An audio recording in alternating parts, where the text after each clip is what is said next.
Hello everyone, my name is Ben and welcome back to PASSTHEauxCORD, a channel where we're doing more Muse as by popular request. Unlike most of the Muse videos that I've done up to this point, I can't honestly tell you that I am excited to do this one. And the simple reason behind that being, I have heard that Muse kind of gets worse the more you go along after Absolution. But you know, I also do know from personal experience, I mean, you see Linkin Park on my wall right now, that's not necessarily always the case, and a lot of the later albums from a band get kind of discredited just because they try some different things. I'm thinking A Thousand Suns, I'm thinking Living Things, which are both albums that I still really enjoy to this day. So I'm going into this with an open mind, although I am not entirely optimistic, if that makes any sense.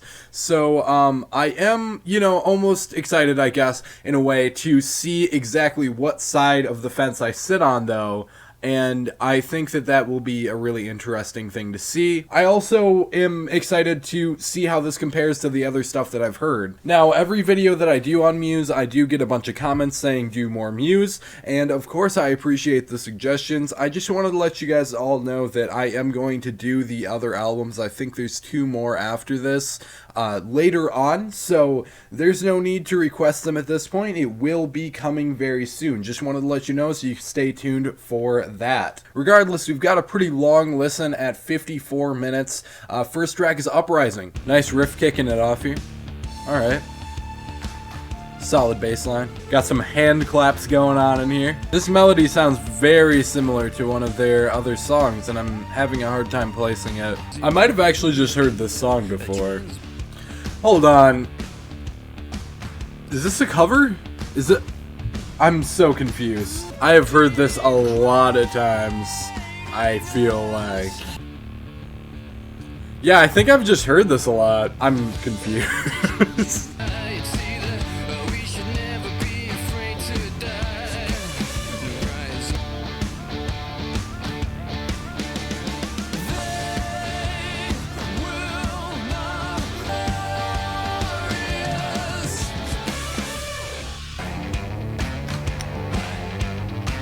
Kind of a cliche sounding bridge. Hate to say it, but it kind of is that way.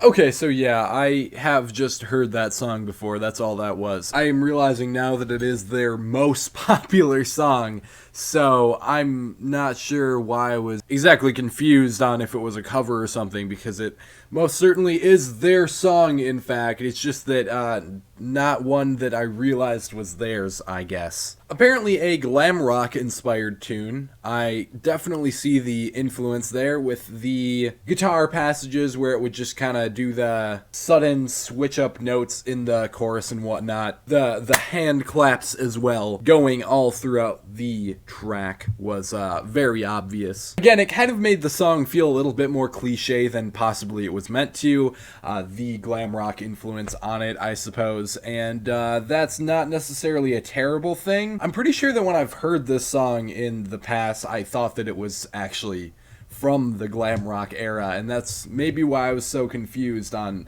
it being a more modern song by Muse. I can definitely see why this is one of their most popular songs, though, as it is definitely very accessible, very catchy in that way, very easy to listen to and just kind of get a lot of enjoyment out of. I can totally see this appealing to a very large audience, and in a way it does sound like some of their previous work quite a bit too, so maybe this won't be too terribly different from a lot of the stuff that they've already done. Lyrically speaking, on here, we have the typical Muse thing where they're kind of talking about a dystopian society and rising up against the power. So, I mean, again, kind of cliche, but I'll give it to you. It's fun. Next track is Resistance, possibly kind of a sister track to this one, I would imagine. Also a single, by the way. This is interesting. Wow.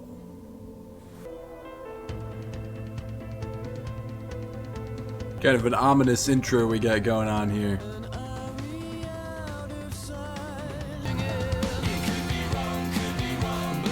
Okay, this is different. This has kind of a more retro feel to it as well. Okay.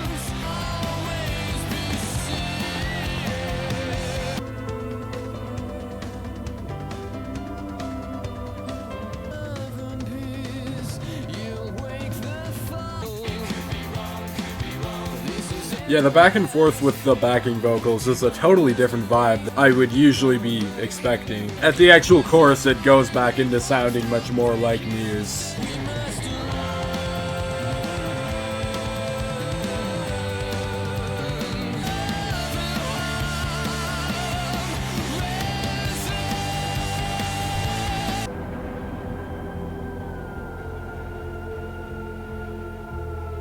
At this point, I'm kind of caught saying that was 6 minutes.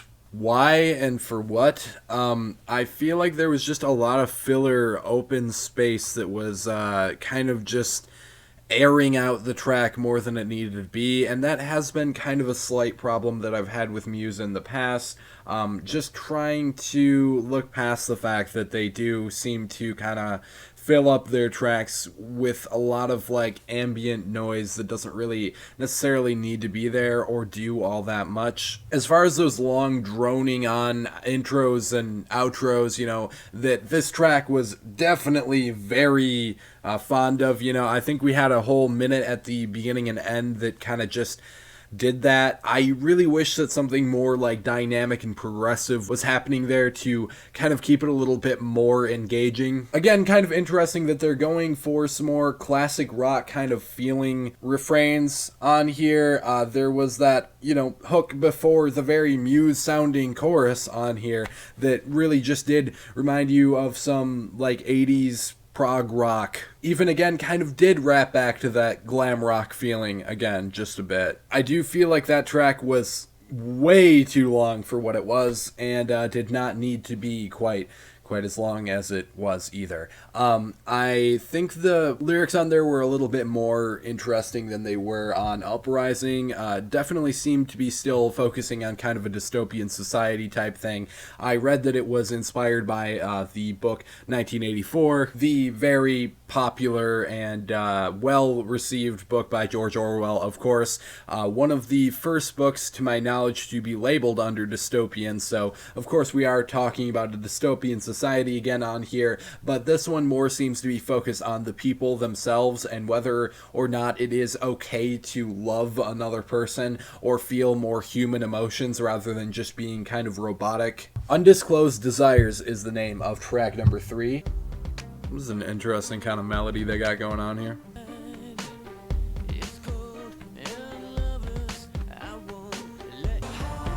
Interesting vocal effects going on here. There's very subtle whispers in the background backing it. That's kind of cool. You know, that chorus comes in really good, but I feel like if it just punched a little harder, it would be more satisfying.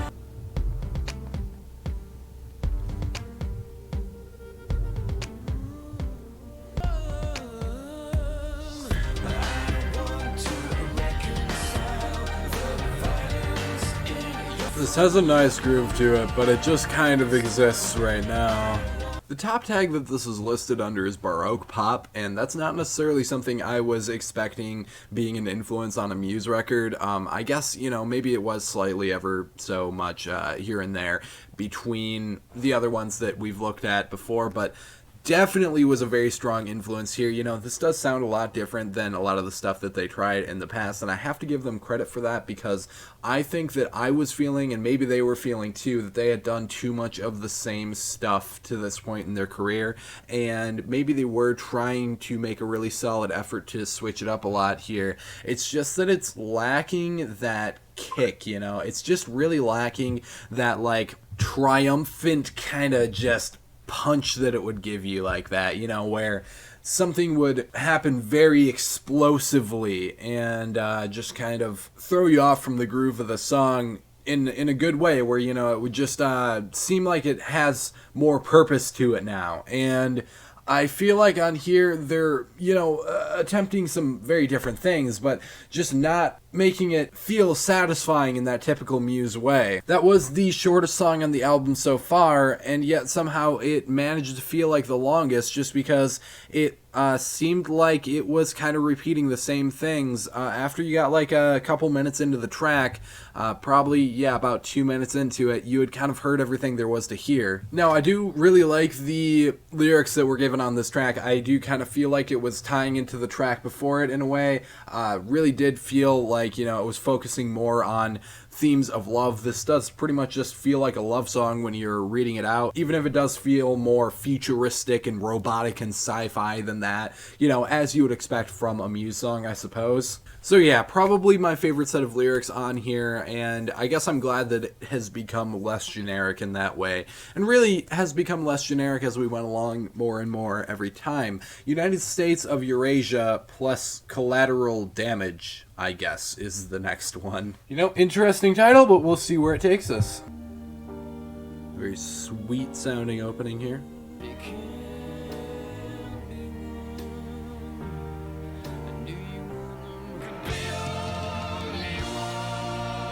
Okay, nice. I feel like that's the first moment I've had on here that really kind of wowed me. Kind of made me feel like I was supposed to pay attention to it.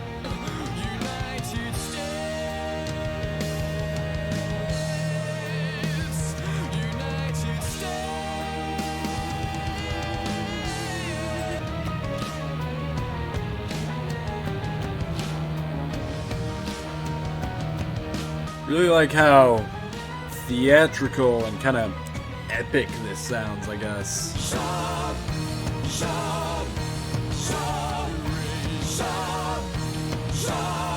Not sure how to feel about this. Oh, apparently the outro is called Collateral Damage, okay.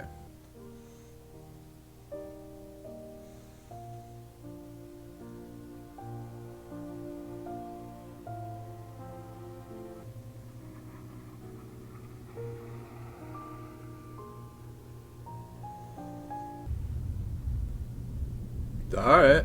Yeah, I'm not really sure what to think about that outro. I mean, it was just kind of there again. Like, I don't really know that it was hitting me with anything that I necessarily needed to be hearing, but it was kind of pretty, it was just like this nice little piano section thing going on there. Pretty cool. However, I really did actually appreciate the sound and style of the United States of Eurasia part of the song, and I kind of wish that they were separate tracks here, because I do feel like that outro, that the Collateral Damage part of the song would have been best suited as like a bit of an interlude that you can skip if you wanted to, I guess. But again, that one really like kind of actually had a moment that like caught me off guard. It really had a moment where I was like, wow, I definitely have to be paying attention to this right now. And it just brought together like a very theatrical sound that is kind of something they're known for, but it almost sounded like more climax of a movie sounding, I guess, if that makes any sense. Felt like something really important was happening, and I do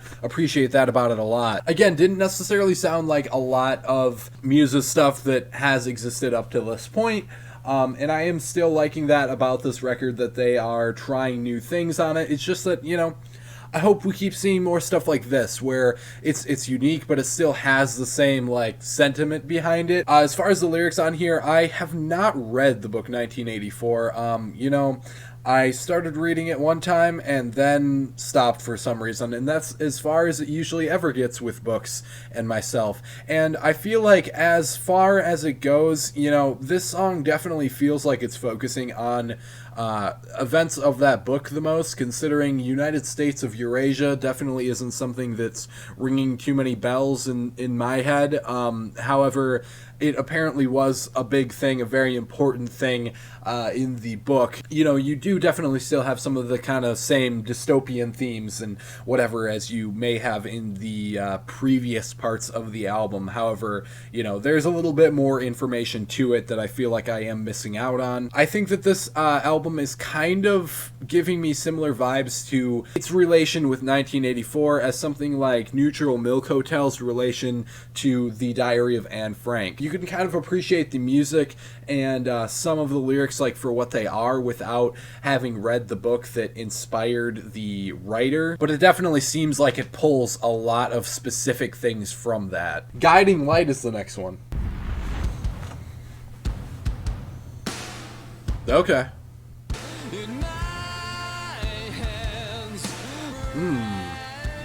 Like this. Matt sounds like he gives a shit here, which is also something that was kind of missing.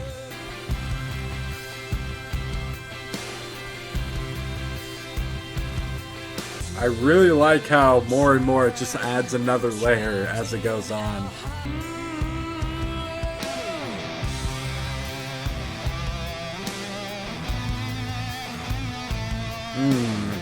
This is nice. Alright.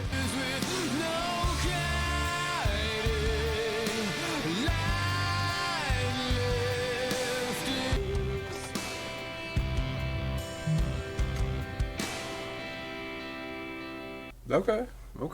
Again, I don't know if it needed to be 4 minutes. They seem to just have this, like, fetish for long-ass fucking songs on this record, and I feel like every other video nowadays I fucking mention how it bothers me and how it just grains on me when a record needs to have a ton of long songs like this. I will make an exception for this one because it kind of just feels like this like classic rock ballad type banger, man. It just really gives me some like nostalgic vibes, I guess. And in fact, it was apparently influenced by 1980s cheesy stadium rock, which I feel you on that one. It just feels like this, yeah, I guess we'll say a little bit cheesy kind of love song rock and roll anthem thing.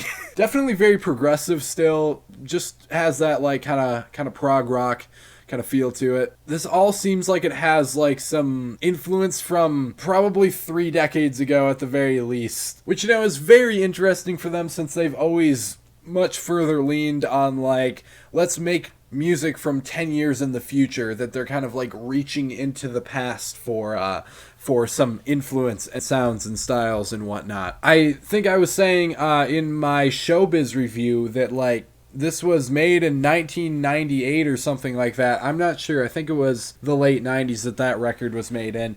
And I was very impressed with how forward-thinking it is. So, again, like I said, it is very interesting that they are kind of grabbing into the past for some sounds that existed back then. But, I mean, it makes for a really, really solid track. Again, loved some of the harmonies on there. It just felt really, like, heartfelt and kind of personal, I guess, which isn't really something that you would kind of aim for with a Muse song usually, but I feel like it worked really well on here. Definitely some cheesy love song type lyrics on here. Not that that's even a bad thing all that much at all. Yeah, feeling this one for sure. I'm kind of torn on what to do about the next part of the album because the next track is 6 minutes and 55 seconds, meaning that, you know, I mean, I suppose I should put it in this part since I think there's a few less longer songs on this part. I guess we'll just do that. Yeah, we'll go with that. Unnatural Selection is this one. Hey everyone, it's Ben from the future here, and I just wanted to let you all know that we are in fact going to be stopping it right here and including the next track in part 2. Now, my reasoning behind that is that there actually wasn't anywhere near as much content in part 2 the way that I had it spliced out at the moment. That's because the end of the album splits into this like 3-part saga thing that I almost ended up treating as just one individual track. I only talked about it at the end of that one, so even though there is technically more music on that second half of the album, there was less to say, therefore less content, so we're gonna slap this one on the end of that one. Well, the beginning of that one. So yeah, I'll catch you over there. But that is going to be the end of part 1. Part 2 will be coming very shortly. Do stay tuned for that. And in fact, you can subscribe and turn on notifications so you'll be one of the first ones to see it. Other than that, drop a like on the video if you did like what you saw today, and I will see you in the next video.